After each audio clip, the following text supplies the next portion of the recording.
Le top news au cœur de l'action. Suivre les vents, cap sur l'horizon. Entre ciel, mer et flammes, toujours prêts. Les infos vivent et l'histoire renaît. Des innovations qui défient la gravité. Des héros silencieux, des vies à sauver. Entre turbulences et ciel apaisé. Salut à toutes, c'est le Doc News. Pour de la news, on est parti sur la News Airline, on est parti sur le nouveau rapport de la FAFA qui a été mis à jour après le 23-51, on pourra passer au 23-53. Et oui, des nouvelles mises à jour ont été ajoutées au dossier.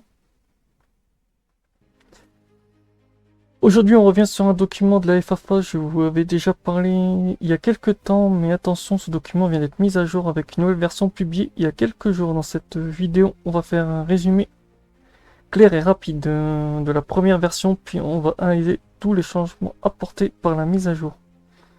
Ce que ça implique pour les exploitants, la maintenance et même les pilotes. Et oui. Et pour ceux qui n'auraient pas vu le premier sujet du rapport du 2025 du 2025-23-51, je remettrai la vidéo tout en haut, comme ça vous pourrez la regarder. Et pour ceux qui découvriraient la chaîne, n'hésite pas à liker, partager et abonne-toi si le contenu te plaît. Voilà. Rappel du contenu initial. Alors revenons rapidement sur le document de départ. Ce document original de la FAFA avait pour objectif de corriger un problème identifié sur plusieurs appareils de la flotte américaine. Et oui.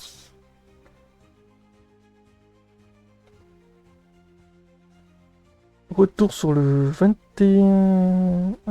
le 23-51. Le but, augmenter la sécurité, prévenir des incidents déjà signalés et éviter un problème technique connu pour ne pas dégénérer en incident. Dans ce texte, les FAFA décrivaient la nature du problème, les composants ou systèmes concernés et les mesures temporaires et obligatoires à appliquer immédiatement. Ce type de document est souvent diffusé avec des rapports techniques et des retours d'expérience ou des alertes venant de compagnies. La FAFA ne publie jamais ça au hasard. S'il y a un document, c'est qu'il y a un risque existe vraiment. Dans la version initiale, la FAFA imposait plusieurs actions obligatoires. Parmi les points clés, 4 ont été retenus pour éviter que... Voilà. Numéro 1, inspection immédiate de tous les éléments affectés, une fenêtre de temps courte, parfois quelques cycles ou quelques jours. Obligation d'inspection visuelle ou technique, test de fonctionnalité supplémentaire, vérification de la conformité du système incriminé, analyse des comportements anormaux. 3. Documents obligatoires, les opérateurs devaient signaler toute anomalie. Les techniciens devaient consigner chaque intervention. Numéro 4. Les restrictions d'exploitation possibles. Certains documents imposaient une limitation sur le vol, le poids ou certaines opérations jusqu'à correction du problème. Dans le document initial, la FAFA indiquait également le niveau de risque estimé. Dans ce cas-là, il s'agissait d'un niveau assez élevé pour justifier une diffusion urgente. Ça, c'était pour la version initiale. Maintenant, place à la nouvelle mise à jour car la FAFA vient d'ajouter plusieurs éléments essentiels qui modifient ou prolongent les actions réalisées et va voir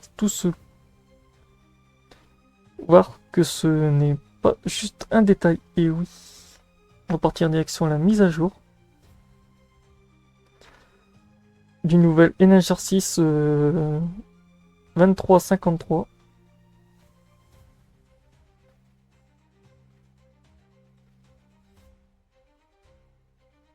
La FAFA ne met pas à jour un document pour plusieurs raisons. De nouvelles données techniques sont arrivées. Les premières inspections ont révélé des problèmes que prévus. Ou alors le risque est plus élevé qu'annoncé. La mise à jour indique clairement qu'après analyse des retours sur le terrain, certaines exigences devaient être renforcées, accélérées ou étendues. Cela veut dire une chose. Le problème n'est pas anodin. Ah tiens, une anomalie qui n'est pas anodine.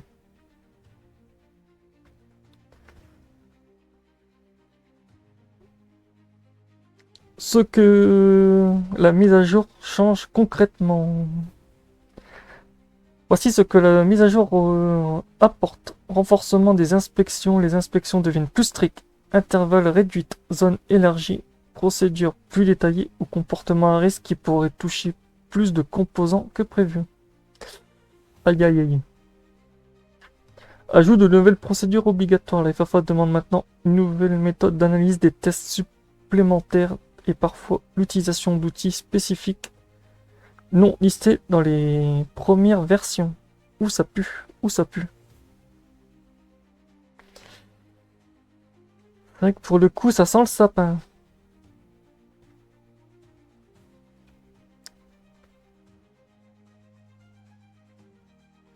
Ajout de nouvelles procédures obligatoires. La FFA demande aussi une nouvelle méthode d'analyse des tests complémentaires et parfois l'utilisation d'outils spécifiques non listés pour la première version. 3. Clarification des points techniques.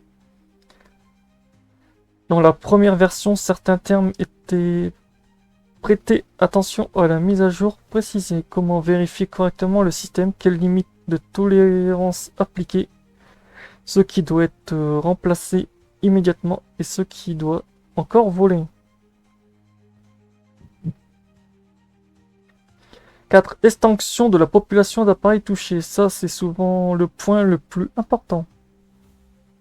Il arrive que la FFA découvre que d'autres numéros de série seront concernés, d'autres configurations techniques présentent le même risque. Dans la mise à jour, c'est exactement ce qui s'est produit. Obligation de rappel. Les compagnies devront désormais transmettre plus d'informations et certaines anomalies doivent être rapportées sous 24 heures. 6. Échéances rapprochées. La mise à jour impose des deadlines encore plus courtes. Cela signifie que le risque nécessite une réaction rapide. Au final, cette mise à jour n'est pas cosmétique, elle change vraiment les exigences.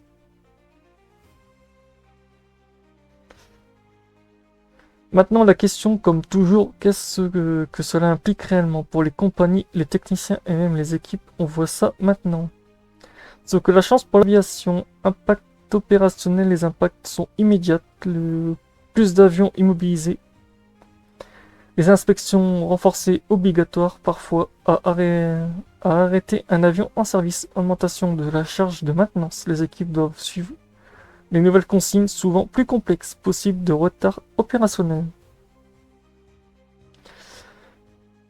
Si un problème est identifié, les appareils doivent être faits avant le prochain vol. Réorganisation des plannings. Certaines compagnies doivent modifier les rotations ou remplacer un appareil indispensable. Pour les pilotes, certaines limitations peuvent entrer en vigueur. Certains systèmes peuvent être surveillés plus attentivement en vol. Le briefing opérationnel change.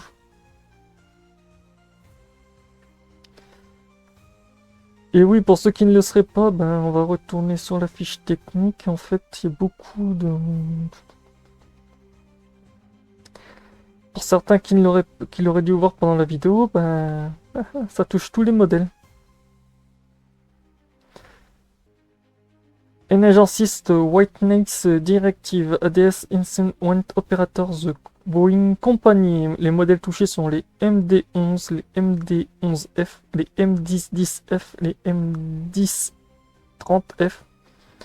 le DC-10-10, le DC-10F, le DC-10-15, le DC-10-30, le DC-10-35F. Et il y a même le K10A en KDC, le DC-1040 en de DC-1040F Airplane. En fait, ça, c'est les appareils des pompiers qui sont touchés. En fait, là, ça touche vraiment une très très grosse... une très très très grosse zone.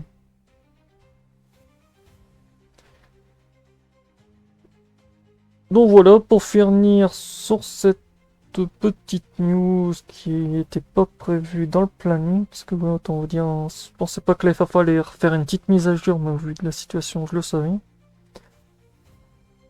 Pour résumer, la FFA avait déjà publié un document impliquant la mise à jour pour renforcer clairement l'urgence de la gravité de la situation. Cette nouvelle version élargit les obligations, ajoutées des procédures et réduit les délais. Ce n'est pas juste une révision administrative, c'est une réponse directe à des anomalies découvertes sur le terrain.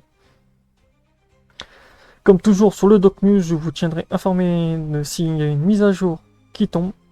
N'oubliez pas de liker, de vous abonner, de partager si la vidéo vous a aidé. Et si vous découvrez seulement ces news sur la chaîne, n'hésitez pas aussi à le dire dans l'espace commentaire. Merci à tous, prenez soin de vous, à bientôt pour de nouvelles analyses, de prochaines news sur l'aviation, la météo et j'en passe. Portez-vous bien, tchuss et bon vol!